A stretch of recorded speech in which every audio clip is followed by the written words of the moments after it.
Hello, everybody, and Happy New Year, and welcome to my first video of the year. And I want to talk about how to ease into 2026 and not worry about all of the things that are out there that are telling us to go and plan 2026 and be ready and have everything planned out and the pressure that comes with it. For those who don't know me, I am Heather Cameron of ignitemarket.com, and I want to talk about how we can just shake off the pressure that comes at the beginning of the year. So I don't know about you, but I have seen a full inbox since probably mid-December going on about how you need to plan 2026. What do you need to do? Do you have your plan in place? If you don't have your plan in place, how are you going to succeed? So if you're like me and you've seen that, put your hand up, put it in the comments, come back and tell me. It is such a crazy amount of pressure that we don't need. So I'm a coach, a strategist, and I want to go against the grain and say, we don't need to have the year planned. And in fact, many corporations out there, most corporations out there don't, and governments as well, don't have their end of year at the end of the year for this exact reason. It just puts a lot of pressure on things. And I think what happens is that we forget what we have to do in the immediate moment. And I've seen that with a couple of clients I've spoken to in the last couple of days. And it's only, January 8th. And I'm seeing that pressure in people. And it's like, let's take a breath. Let's breathe. And let's do something different instead. Because in all honesty, it doesn't matter whether you have your plan locked down on January 1st or on March 1st. It doesn't matter when you do this. It matters that you find the cadence and the rhythm that works for your business. And what I found with the clients I was speaking to this week was, one, it was taking them way into the future. And they were losing sight of what they actually needed to do in January to meet the goals that they had for January that were, obvious. They needed to get a number of new clients in January. And instead they were focusing on this idea of creating this course and this new product and this new thing. And it's like, but is that going to get you what you want in January? And it was a real pause of saying, no, it wasn't. And so the first question I want to ask in talking about this is, number one, is if you love planning, fantastic. I actually love creating plans. I love creating plans for myself. I love creating plans for others. It's something I'm really good at. But I just want to give you permission, to give yourself permission to not feel this stress of having to create that perfect plan immediately because all of a sudden the calendar went from 2025 to 2026. Instead, I want to offer a different way of looking at this. It's like, when is it right for you to create the plan and what works for your business, for your cadence? I believe really strongly in 90-day rolling plans, and I'm going to talk about them in a couple of weeks. But I think that we do need plans. We need to be looking forward and we need to have a vision of where we're going. But we don't necessarily need to have it all planned out and put that stress on ourselves. And when we do that, sometimes we lose sight of what's really important in the moment. So my first question is, what's the right cadence for you? What makes sense for you? I have clients and I've worked with people who really do like to have that big vision and they need to have that to be able to work in detail. I've worked with other people who find that just overly stressful and they just need to see what's moving forward in the next month, 2 months, or 3 months. And that's what a rolling 90-day plan does, is it helps you see what's coming up so that you're not working only in the moment. So there has to be a balance between working in the moment and preparing for what's coming, but finding what that is for you. And so that's my question for you. Number one, ease into it. Let's not be stressed by January. Let's not have to get all these things done. And I find it really intriguing with businesses because I'll meet women who say, like, I don't create New Year's resolutions anymore because they just don't work. Well, this is kind of the same thing. You don't need to have it all planned out. You need to find the rhythm for you and plan out what works for you. So the first question is, what do you need to get done in January to make January a successful month? And then what do you need to have planned out? What's coming up in your future? And what are the things that you want to focus on? And when and how do you like to plan? So I want you to think about the model that works for you, not the model that everybody says that you need. And everyone's different. Some of you are going to love having that full plan, and you probably already got it done. Other people, like myself, I was also talking to a coach this morning, and she's like, yeah, I don't start planning until February. And I thought, yay. And she goes, you know what? I just realized that when I was in another industry, I used to take the month off in January. And so her and her husband are booking a vacation and they're going on holiday. She's a very successful business owner. I was fortunate enough to spend a couple of years living in Australia. And if there's any Aussies out there listening to this, this is your vacation. This is your summer vacation. So are you really focused on planning? And so what works for you? What are the things that are important for you, and not rushing into it and actually being strategic about it? Personally, I always find the beginning of January very unsettling. We've been rushing through Christmas. We've been rushing to get, go the places we need to go, buy the presents we need to buy, see the relatives we want to see, catch up with the friends that we want to catch up with. And we've gone through that, and then we land. And also trying to close off my business or things that are open. And we land in January. And I often find January very unsettling. And I've learned to just ease into it, because that's what I personally need to do. It doesn't mean that I'm not thinking about the things that I want to do. It just means that I personally recognize that easing into it, it's just like a breath of fresh air. I don't have stress anymore. I'm comfortable. I'm not feeling this huge stress I used to feel about having to have a plan. I'm just easing into it. The plan will come. What I need to do will show up. And I have faith in that. I've been in business for 20 plus years. I have faith that it will show up, but I recognize. And when I let go of it, this is the cool part about it. When I let go of that stress, I've had clients pop in and say, Heather, I really need to talk to you. Can we book a session? I've had more activity in the first couple of days of this year because I'm not stressing about things. And so I want to give you that, to give yourself permission to lean into it and to figure out and be strategic about it.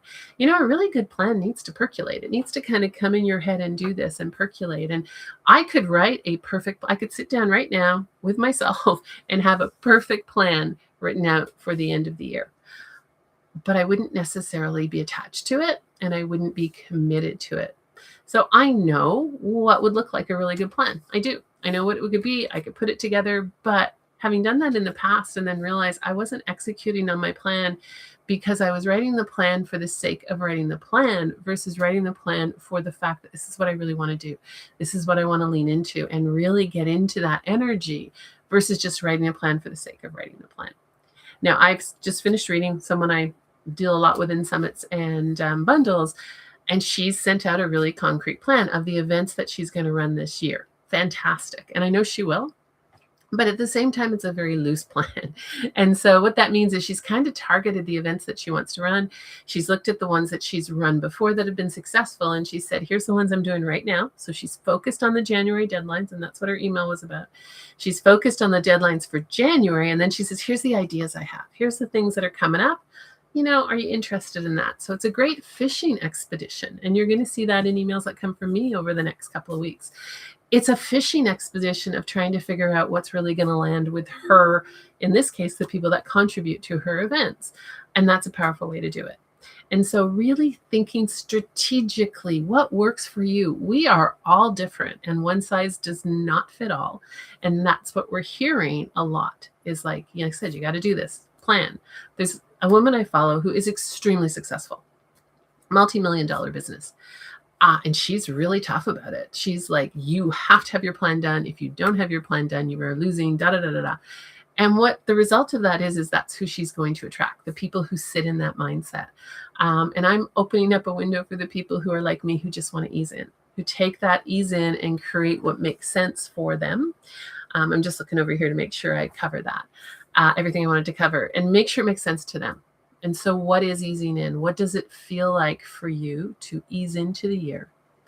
How do you create the space so that you can create the plan? How do you focus on January so that you actually get results in January? I know in the past when I've really been focused on the planning aspect of the year, I get to the end of January and I haven't actually done anything in January because I'm focused so much on planning and mapping things out that I actually don't get results in January.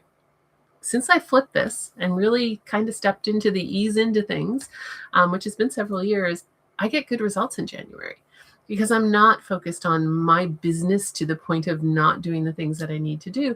I'm focused on how can I get business now? What are the things that I need to do now? And planning becomes part of the process. And in a couple of weeks, I have like a plan. See, I have a plan for January. And one of my lives will be exactly how you do 90-day planning. How do you do a really solid 90-day rolling plan? And what are the processes you can put in place to support you to do that? And it's something I've been doing for years, where I actually do really think about things and create that 3-month plan, but I keep adding on to that. And I'll talk more about what that means. So instead of doing a Q1, a Q2, a Q3, and a Q4 plan, I have a 90-day plan, which keeps focus on the next 3 months as each month moves along. So I'll go into more detail on that.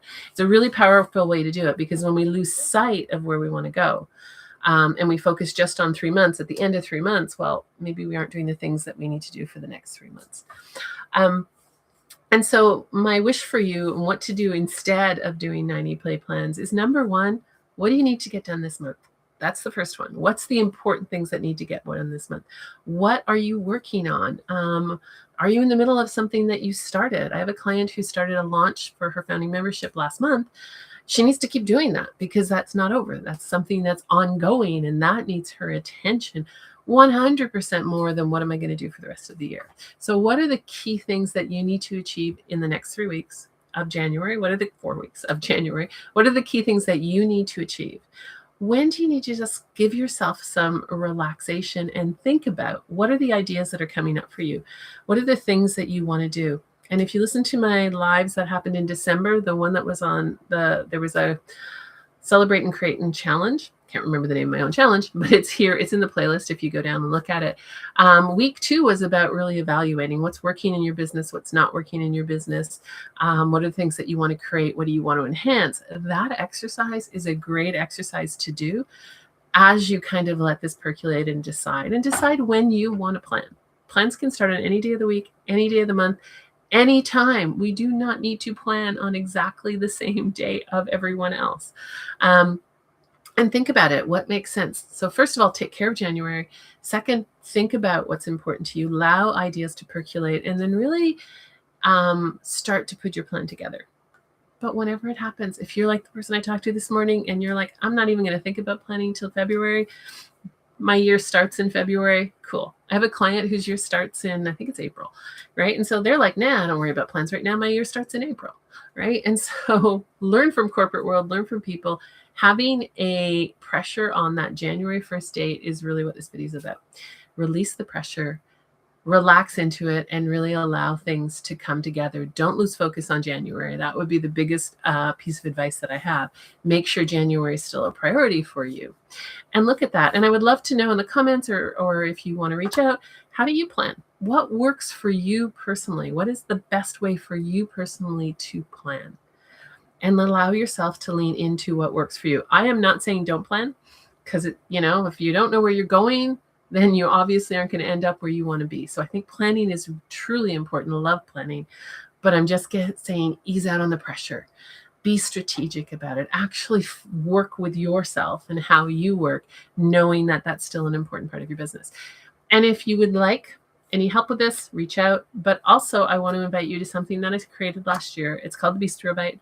It's on every Monday morning at 11 a.m. Eastern. And it's an opportunity to come together with a group of women who are helping each other. And the intention of it is just what's that bite thing you're going to get done this week? What's that little bit that you can have? It's the ability to I've often been asked, can I borrow your brain? So it's a little bit of getting my brain on your products and what you're doing, and to meet other women who are supporting you, and to really identify what you're going to do this week. What's the bite thing that you want to accomplish in the week so that you create momentum right away? And the link to join that is below in the comments, so in the description. So please come and join the Bistro Bite if you want to. This is a not recorded, no pressure. You can show up when you can. I've been on the Bistro Bite with many women. I've been on the Bistro Bite by myself. And luckily, occasionally, somebody gets there just with me, and they get some really good focus coaching. So the Bistro Bite is that thing to come and really help you create intention for your week and have some focus and alignment for your week. It's a great way to start the week. So come and join us if you want. And I will be back next week where we're really going to be talking about ideas. What do we do with these ideas that are flowing from the universe to us? In continuing to really focus on getting your business aligned with who you want to be and who you want to be in your business, so that can drive what you're going to focus on your plan. So thank you so much for being here. Thank you for those who are here with me live, and I will be back next week. Have an amazing week. Relax, enjoy, focus on what's important in January. And if it's taking a week's vacation, go off and take a week's vacation. Have fun. Take the stress out of planning and lean into what I really do believe when you do it right is the joy of planning. Thank you. Bye.